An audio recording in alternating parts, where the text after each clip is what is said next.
Hey, welcome to another edition of Blue Jay Banner Today. I'm Tim Kruger. We're kicking off the week here on Monday. We're going to have a full breakdown of the big volleyball match over in Lincoln between Creighton and Penn State in a minute. But first, we want to thank our sponsor, Infusion Brewing Company. Check them all out. They're great beers. They've got the pumpkin beer all out on the shelves now. They've got the blonde ales. They've got a great German stout that recently they had on. I've got the dill pickle beer is one of my favorites. You've heard me speak about it often, and it's just fabulous. Great way to mix it with Bloody Marys. It's great.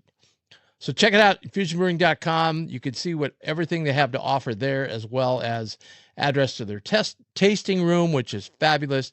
Check it all out. Great to go down one of these beautiful fall evenings and sit out in the patio and enjoy a cold one. So check them out, infusionbrewing.com. Okay, before we get to the volleyball and a breakdown of that, I want to speak a little bit about fall sports.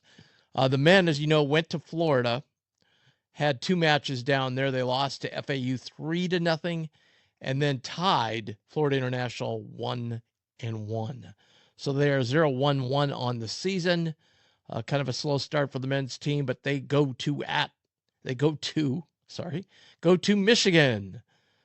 Take on Big Blue on Friday, and that match will kick off at 7 p.m. on Friday night. The women, I had just the fourth biggest crowd in Creighton history last week, and lost a heartbreaker to Iowa State. So to drop them to 1-2 on the season. They're going to head to Kalamazoo, hometown of my grandchildren. They're going to Kalamazoo next Thursday, take on the Golden Broncos at 3 p.m. Central Time. That's next Thursday in Kalamazoo. They're going to take on Western Michigan then. All right. Everybody was very, very excited about the volleyball game and the anticipation and playing number 2 in the country. And, you know, I've already heard some, coaches change and same results. But I want to talk first, before we get into the specifics of the match, I want to talk a little bit, take a global look. And I'm no volleyball expert. Trust me. I ask Coach Booth questions all the time back in the day, and now I'll ask Coach Rosen. But there's things I don't understand. There's strategy I don't understand. But in watching volleyball as much as I have, to me, when Creighton has played these highly ranked teams, and they played them over the years, okay, there's kind of like a 4-tier system I look at, like, okay, big picture here. Number 1 is stars.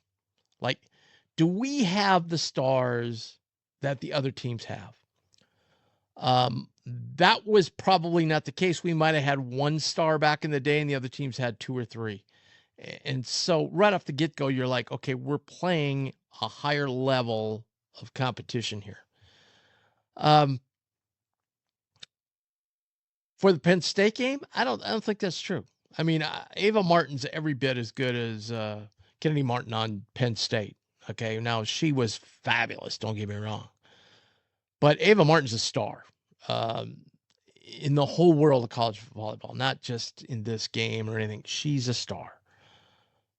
Kara Reinhardt's a very, very, very good player. I loved what Johnson did the other night. So they've got some nice new pieces as well. So when you're looking at the stars, I don't think that was the case. I think Penn State had that, if you're talking about the true superstars and then slightly below them, I think Penn State maybe had 1 or 2 more players, at least on that night on Saturday, that played better than our next level of players did. Then the third tier of it is I always look at the supporting cast. Like, are we just not deep enough? Do we not have a supporting cast? I thought Penn State might have had like a little bit of an edge. They just seemed that their players they brought in on substitutions performed. Although we had players in the first matches come up big too. And then coaching adjustments, and I always look at that like, again, I'm not a volleyball guy. I'm not technical enough to figure out all the different things they're doing out there. But the one thing I always look at is like, okay, you're getting beat the first set, you're getting beat the second set. You know, what did you do to come back? And sometimes it's just the team plays better, okay, and the other team doesn't play as well. I get that. But I thought, Brian sounded like Coach Booth after the game. Look, told the ladies that it's August 23rd. I'm so proud of them. So proud of the way they played. This was such a great team that we played, and we hung in there. And they really did. And that's the first thing I want to point out to people. It was 20-12 in the second set. From that point on, Creighton outscored them 35-32. So, yeah, they got in that hole, right? Basically, to me, again, novice volleyball guy here, our defense was not very good in that first set. I thought the commentator said, neither team was all that great, but I thought Penn State all match long, dug incredible. They were incredible on defense.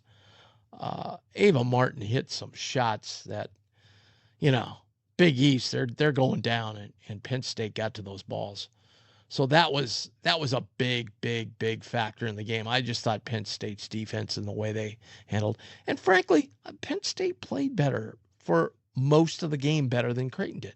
Sure, Creighton had those spurts like we talked about. But that first set, the second half of the first set, Penn State just played better. Now, is it because they play in the Big Ten and they're challenged like this every night and they're used to this? And probably some of that's true. But again, those people are like, well, same old, same old. I've heard it. I saw it on social media. It's the first match, guys. First match, brand new coach. We lost some quality players last year. Let's step back a second and let's see how this goes. All right. Penn State, has a couple of stars, not only Martin, but Jurevicius, daughter of Joe Jurevicius, the Penn State football legend. And they had a lot of other nice pieces. And again, it's one match.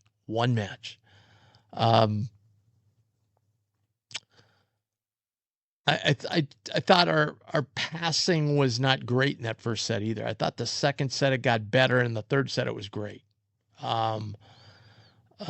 I thought that was a big part of the game, of the whole match too, was the passing. And I thought Penn State did a terrific job of that. I mean, they were just setting them up on a tee at the net.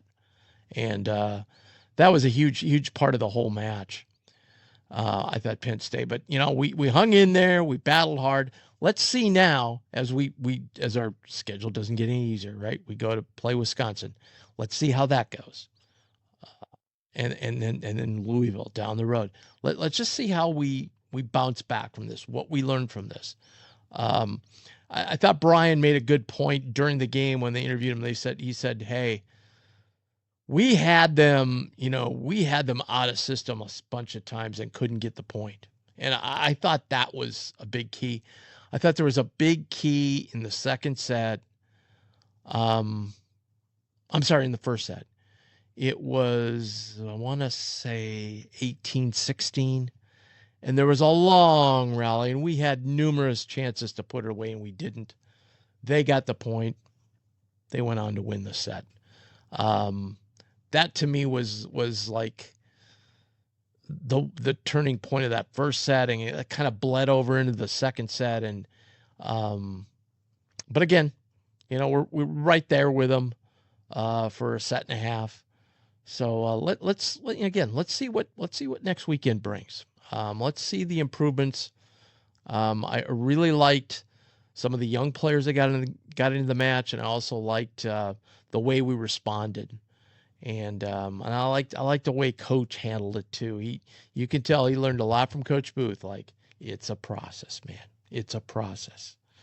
Don't get so results oriented, even though that's the bottom line, right? But this is just the beginning of the season. We got a long way to go here, and their goal is to get to the Final Four, right? So this isn't going to stop them from doing that. So let's just move on. play the next match, and see what we got. I'm not any way upset about the result. Sure, would I like to win? Sure, especially in Huskerville, absolutely. But hey, let's move forward. And see what next weekend brings as we take on Wisconsin. The rest of the week, we got some great shows coming up. We're going to have a random Blue Jay of the Week again, competition. So if you want to join in that competition, by the way, send us an email, bluejaybanner@gmail.com. Let us know. Say, hey, I'd like to be on and be part of that competition, and we will get you set up. Mike Schmidt's the winner so far. He won the first one with Daryl Ashford. I shouldn't have said that in case you hadn't watched the first one. Sorry. But go back. You'll kind of see how the game's played and how it works, and it's going to be a lot of fun. And then we also have discussion about the player we talked about and how it all came about. So check it out. I've got another great random Blue Jay all teed up, ready to go. And then again, we said earlier we're going to try and get Debbie Conroy on to talk about the women's golf team because they're off to they're really jumped up in their Big East play over the last couple of years, and I want to see what she's got in store for this season. And I was able to meet several of the members of the golf team last week at the golf outing, and man, I want to tell you, they sure look good to me. They can bomb it. They can absolutely bomb it. And they all have like the same beautiful full backswing and turn. It's a thing of beauty to watch. So we'll see what Debbie thinks about the team and where they stand. And I know she's real proud of the type of women they are, more than they are good golfers. And again, that fits in with the whole Creighton model and so forth. So we also have a show coming up too the rest of the week. We're gonna kind of, this is crazy, but this is hardly talked about. We have 3 Sweet 16 teams in the first half of this decade. That's incredible, and we don't really talk about it. I don't hear a lot of people talk about it. So we're going to kind of dissect those 3 teams. I'm going to get Mike Schmidt on here again, and he's kind of a historian type of Creighton basketball, and we're going to look at those 3 and kind of compare and contrast those 3 and find out which one was the biggest surprise and some of the common threads. Kalkbrenner was a common thread through all of them, but just kind of look at them and see, the path they had and how it all turned out. So I think that'll be interesting as well. And then we won't have a show on Friday. We're going to take the long weekend, and we'll be back the following Tuesday after Labor Day as we can recap everything that happened over the weekend with both soccer teams and with the volleyball team. So again, check out our sponsor, Infusion. Tell them you watch Blue Jay Banner Today and you heard about their great products, and make sure you tell them that you saw it on Blue Jay Banner Today. Thanks, folks. We'll see you again tomorrow.